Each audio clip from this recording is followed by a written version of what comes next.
Hello viewers, I doctor SVK Lal welcome you all in my YouTube channel. मेरे YouTube channel में आपका बहुत बहुत स्वागत है।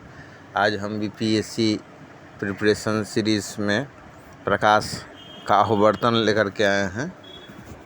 तो ये फिजिक्स से भी क्वेश्चन रहता है। इसमें प्रकाश का परावर्तन अपवर्तन बहुत महत्वपूर्ण नियम है। कुछ क्वेश्चन विवर्तन से भी रहता है और भी जो प्रकाश की घटनाएं हैं उससे रहता है, लेकिन मतलब ये बहुत मेन चीज़ है। तो आज हम आपके लिए लेकर के आए हैं प्रकाश का अपवर्तन।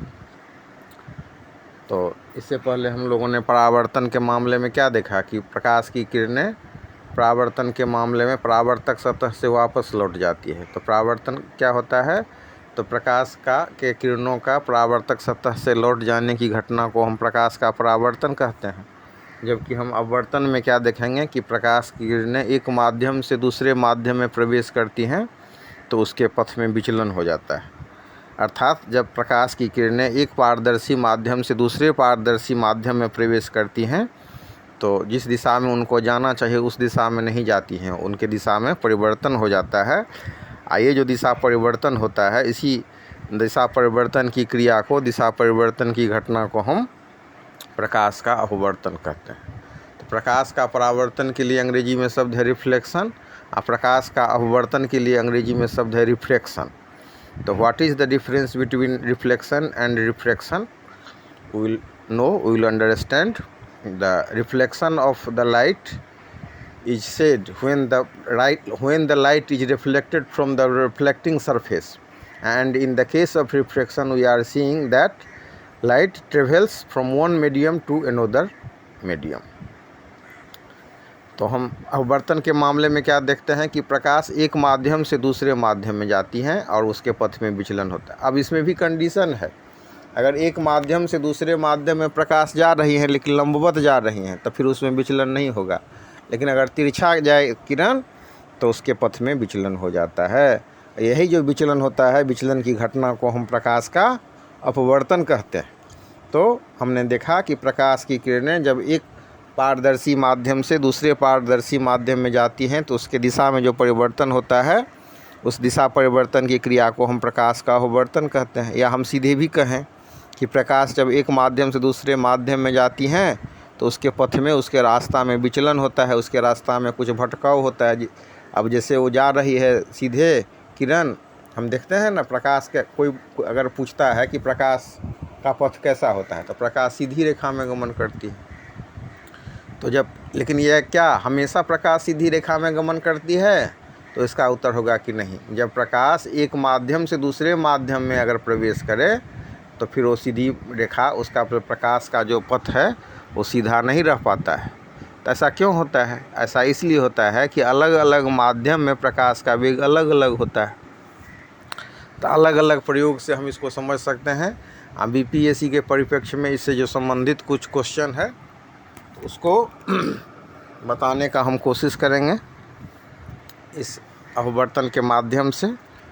आप कुछ घटना सब है प्रकृति में, जैसे आप अगर रसगुल्ला खरीदने जाते हैं तो रसगुल्ला खरीदने जाते हैं तो क्या देखते हैं कि रसगुल्ला जो है सो बड़ा बड़ा दिखता है चाशनी के अंदर। क्यों? यह अपवर्तन के कारण होता है। तो यहाँ हम 3 परिभाषा आपको लिख दिए हैं। तीनों परिभाषा को आप देखिए कि प्रकाश की जब किरणें ट्रेवल करती हैं, प्रकाश की किरणें जब मतलब यात्रा करती हैं और रास्ता में जो है सो अगर कुछ ऐसा ऑब्स्टेकल आ गया जो पारदर्शी नहीं है तो प्रकाश उससे जाएगी नहीं, खेला ख़त्म। लेकिन अगर रास्ता में कोई पारदर्शी पदार्थ है तो प्रकाश उससे गुजरेगी, और अगर गुजरेगी तो क्या होगा, उसके दिशा में परिवर्तन हो जाएगा, और इस दिशा में जो परिवर्तन की क्रिया है उसी को हम प्रकाश का अपवर्तन कहते हैं। इसको हम अलग अलग एक्सपेरिमेंट से भी समझ सकते हैं। जैसे हम एक बाल्टी पानी ले लें, तिरछा करके लेज़र बीम से उस पर डाल लें, अगर हम पानी में दूध मिला दें या कुछ उजला सा कलर टाइप का हल्का सा मिला दें तो हम क्लियर उसमें प्रकाश के अपवर्तन को देख सकते हैं और समझ सकते हैं। हम एक गिलास पानी ले लें और उस पानी में हम अगर डाल दें एक पेंसिल को तो पेंसिल मुड़ा हुआ प्रतीत होगा। पानी के तालाब के नज़दीक कोई अगर मतलब सीढ़ी टाइप का हो और सीढ़ी पर बैठ करके पाँव को हम पानी में डालें तो हम देखेंगे कि पाँव हमारा मुड़ा हुआ प्रतीत होता है। पहले ज़माने में मेला उला सब में क्या होता था कि एक खेल दिखाने वाला आता था, एक बाल्टीन पानी और एक गिलास उसमें रख देता था, गिलास में आपको सिक्का डालना होता था, 1 रुपये का 2 रुपये का। डाल दिए तो सिक्का आपका, नहीं तो सिक्का आपको जितना 1 रुपये का सिक्का डालिए तो फिर 2 रुपया उसको दीजिए या 1 रुपया दीजिए। इस हिसाब से वो अपना फीस रखता था। तो अधिकतर आदमी उसमें पैसा नहीं डाल पाता था, सीधे पैसा डाला तो पैसा अपना पथ विचलित कर लिया। हम लोग समझते थे कि ऐसे हम दे रहे हैं। इसी विचलन को हम जो है प्रकाश का अपवर्तन कहते हैं। तो इसी विचलन के कारण अगर आप अपवर्तन को समझ लेंगे तो आपको समझ में आएगा कि चाशनी में जो चीनी के चाशनी में जो रखा रसगुल्ला है अपने मूल साइज से बड़ा दिखता है। और मतलब अगर पानी कोई हम बाल्टी लें और उसमें हम सिक्का डाल दें तो सिक्का जो है दिखाई नहीं देगा, लेकिन अगर उसमें हम पानी डालना शुरू करें तो सिक्का हमको दिखाई देगा, थोड़ा सा उठा हुआ दिखाई देगा। तो अलग अलग तरह की जो बहुत सारी घटनाएं हैं जिसको जब हम अपवर्तन को समझ जाते हैं तो इन सारी घटनाओं को हम समझ सकते हैं। पानी के अंदर जो गोताखोर अधिक मोटा दिखाई देता है, जो कि पानी के बाहर उतना मोटा नहीं दिखाई, क्यों ऐसा होता है? तो अपवर्तन के कारण दिखाई देगा। कांच के बर्तन में या जो रस होता है उसमें जो अगर नींबू का अचार है तो नींबू और बड़ा बड़ा दिखाई देगा। चाशनी में जो रसगुल्ला है वो बहुत बड़ा बड़ा दिखाई देता है, क्यों दिखाई देता है? तो अपवर्तन के कारण ऐसा दिखाई देता है। अब सवाल उठता है ये अपवर्तन क्यों होता है? मतलब प्रकाश जब एक माध्यम से दूसरे माध्यम में जाती है तो उसके पथ में विचलन क्यों होता है? इसका कारण ये होता है कि हर अलग अलग माध्यम में प्रकाश का वेग अलग अलग है। विभिन्न माध्यम में प्रकाश की जो चाल है वो भिन्न भिन्न है। अब हम निर्वात करें तो निर्वात में प्रकाश का वेग सबसे अधिक है। निर्वात में 3 लाख किलोमीटर पर सेकंड की रफ्तार से प्रकाश चलती है। तो इस पर भी बीपीएससी में क्वेश्चन रहता है कि निर्वात में प्रकाश का वेग कितना रहता है। तो अलग अलग माध्यम हम देखेंगे तो हम देखेंगे कि अलग अलग माध्यम में प्रकाश का चाल अलग अलग होता है। जैसे अगर निर्वात लें वैक्यूम, तो वैक्यूम में निर्वात में प्रकाश का जो चाल होता है 3 लाख किलोमीटर पर सेकंड। अगर पानी की बात करें तो 2,25,000 किलोमीटर पर सेकंड। और अगर मतलब कांच की बात करें तो कांच में इसका जो चाल होता है 2 लाख किलोमीटर प्रति सेकंड होता है। तो इस हिसाब से हम देखते हैं कि अलग अलग माध्यम में प्रकाश का चाल अलग होता है। तो इसीलिए प्रकाश एक माध्यम से जब दूसरे माध्यम में प्रवेश करती हैं तो प्रकाश के पथ में विचलन हो जाता है। अब ये होता है, सवाल उठता है कि प्रकाश कितना विचलन होगा, कितना मुड़ेगा? तो ये डिपेंड करता है कि किस माध्यम में से कैसे प्रकाश ये कर रहा है। अगर मतलब प्रकाश की किरण विरल माध्यम से सघन माध्यम में जाए तो अविलंब की ओर मुड़ जाती है। इसका उल्टा होगा, अगर सघन से विरल माध्यम में जाए तो अविलंब से दूर हट जाती है किरणें। अब उसके बाद क्वेश्चन उठता है कि किस माध्यम में प्रकाश का चाल कितना अधिक होगा? तो जो माध्यम जो माध्यम जितना डेंस होगा, जितना सघन होगा, जिस माध्यम का घनत्व जितना अधिक होगा, या हम यूँ कह लें कि जिस माध्यम का प्रकाशीय घनत्व जितना अधिक होगा उस माध्यम में प्रकाश की चाल उतनी कम होगी। अब देख रहे हैं ना कि मतलब ये पानी में प्रकाश का चाल है 2,25,000 किलोमीटर और मतलब कांच में है 2 लाख किलोमीटर। तो इस हिसाब से जो कांच हो गया वो ज़्यादा सघन हो गया, प्रकाशीय रूप से सघन हो गया। तो समझने वाली बात है कि जिस माध्यम का प्रकाशीय घनत्व जितना ही अधिक होगा उसमें प्रकाश की चाल उतनी ही कम होगी। इस हिसाब से इसमें कुछ टर्म सभी टेक्निकल टर्म सब होता है, जैसे आपतित किरण, आपतन बिंदु, अभिलंब, अपवर्तित किरण, आपतन कोण, अपवर्तन कोण। तो ये समझना है कि आपतित किरण क्या होता है। तो जो प्रकाश की किरण पड़ रही है अविलंब के साथ जो पड़ने वाली जो किरण है सतह पर, पहले सतह पर अविलंब के साथ जो कोण बनाती है तो वो हो गया माने आपतित किरण।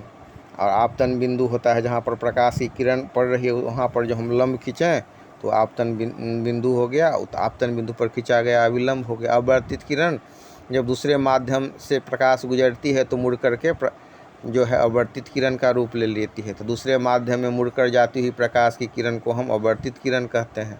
आपतन कोण क्या होता है? तो आपतित किरण और आपतन बिंदु पर खींचे गए अविलंब के बीच जो कोण बनता है उसको हम आपतन कोण कहते हैं। अपवर्तन कोण, अपवर्तित किरण और आपतन बिंदु पर खिंचाया गया अभिलंब के बीच जो कोण बनता है उसको हम अपवर्तन कोण कहते हैं। इस हिसाब से कुछ जो मतलब पारिभाषिक शब्द हैं उनके बारे में हम समझ सकते हैं। इसके अलावा हम देखेंगे कुछ बहुत इम्पोर्टेंट क्वेश्चन है पार्श्विक विस्थापन। तो पार्श्विक विस्थापन को बोलते हैं अंग्रेजी में लेटरल डिस्प्लेसमेंट। लेटरल डिस्प्लेसमेंट क्या होता है? तो हम देखते हैं ना अपवर्तन के मामले में कि एक किरण होती है आपतित किरण और एक होती है निर्गत किरण। तो आपतित किरण और जो किरण निकल रही है बाहर अपवर्तित होकर के, तो निर्गत कौन हो गया? तो आपतित किरण जैसे मान लीजिए कि एक माध्यम हवा है, तो या एक माध्यम जो है सो हवा है, हवा से एक कांच का सिल्ली रख दिए, उसमें वायु माने प्रकाश की किरण प्रवेश किया, फिर कांच की सिल्ली से वो फिर हवा में निकली, तो जितना जैसे वो किरण आ रही थी वैसे ही उसको निकल जाना चाहिए था, उसमें डिस्प्लेसमेंट नहीं होना चाहिए था। लेकिन होता है क्या कि उसमें जिस रास्ता से प्रकाश आ रही है निर्गत किरण, आपतित किरण जहाँ का जो रास्ता है उसमें और निर्गत किरण के रास्ता में कुछ फ़र्क पड़ जाता है। इसी के कारण जो है पार्श्विक विस्थापन और अंग्रेजी में कहें तो लेटरल डिस्प्लेसमेंट पैदा होता है। और परिभाषा की बात करें तो आपतित किरण और निर्गत किरण के बीच लंबवत दूरी को हम पार्श्विक विस्थापन कहते हैं। इसके बाद इसी से रिलेटेड क्वेश्चन है अपवर्तनांक। अपवर्तनांक क्या होता है? तो जो अपवर्तनांक को भी हम अपवर्तन से रिलेटेड मान सकते हैं, उसे संबंधित मान सकते हैं। हमने देखा कि अपवर्तन के मामले में हमने देखा कि प्रकाश की किरणें एक माध्यम से दूसरे माध्यम में प्रवेश करती हैं तो उसके पथ में विचलन होता है। अब किसी माध्यम की प्रकाश की किरण की दिशा बदलने की क्षमता को उसका अपवर्तनांक कहते हैं। अब किस माध्यम में प्रकाश की किरण कितना दिशा बदलेगा, तो दिशा बदलने की क्षमता को अपवर्तनांक कहते हैं। और इसको हम एक ढंग से और परिभाषित कर सकते हैं कि किसी माध्यम का अपवर्तनांक शून्य में प्रकाश की चाल और उस माध्यम में प्रकाश की चाल के अनुपात को कहते हैं। तो मतलब इस हिसाब से हम देखें तो अपवर्तनांक बराबर हो जाएगा शून्य में प्रकाश की चाल बटा उस माध्यम में प्रकाश की चाल। और इसको हम गणितीय रूप में लिखें, अपवर्तनांक को हम n से डिनोट करें तो n बराबर हो जाएगा c बटा cm। तो n हो गया किसी माध्यम का अपवर्तनांक, c हो गया शून्य में प्रकाश की चाल और cm हो गया उस माध्यम में प्रकाश की चाल। अब हम अलग अलग पदार्थ को लेते हैं तो उसका अपवर्तनांक हम देख सकते हैं कि अलग अलग होता है।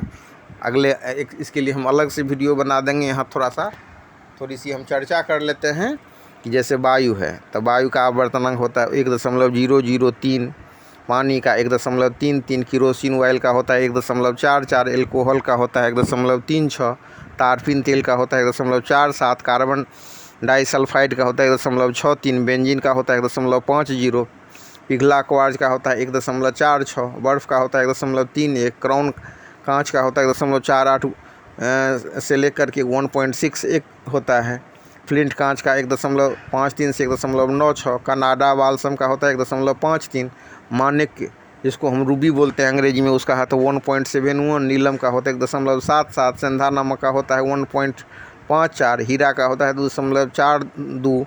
इस हिसाब से हम अगर देखें तो हीरा एक ऐसा पदार्थ है जिसका अपवर्तनांक बहुत अधिक होता है। यही कारण है कि हीरा बहुत चमकता भी है।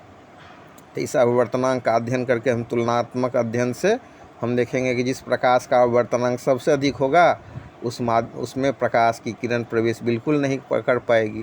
तो इस चार्ट में हम देख रहे हैं कि सबसे अधिक हीरा का अपवर्तनांक होता है। पूछता भी है कि सबसे अधिक अपवर्तनांक किस पदार्थ का होता है, तो उसमें आपको अगर ये चार्ट दे दे तो सबसे अधिक अपवर्तनांक वाला पदार्थ में आप हीरा को कह सकते हैं। अब इसी से रिलेटेड है हीरा क्यों चमकता है, क्योंकि उसका अपवर्तनांक ज़्यादा है तो उसमें प्रकाश की किरण प्रवेश ही नहीं कर पाएगी, अलग अलग एंगल से वो रिफ्लेक्ट हो जाएगी, तो उसमें जो है रिफ्लेक्शन होगा ही नहीं, अपवर्तन होगा ही नहीं और हीरा बहुत चमकेगा।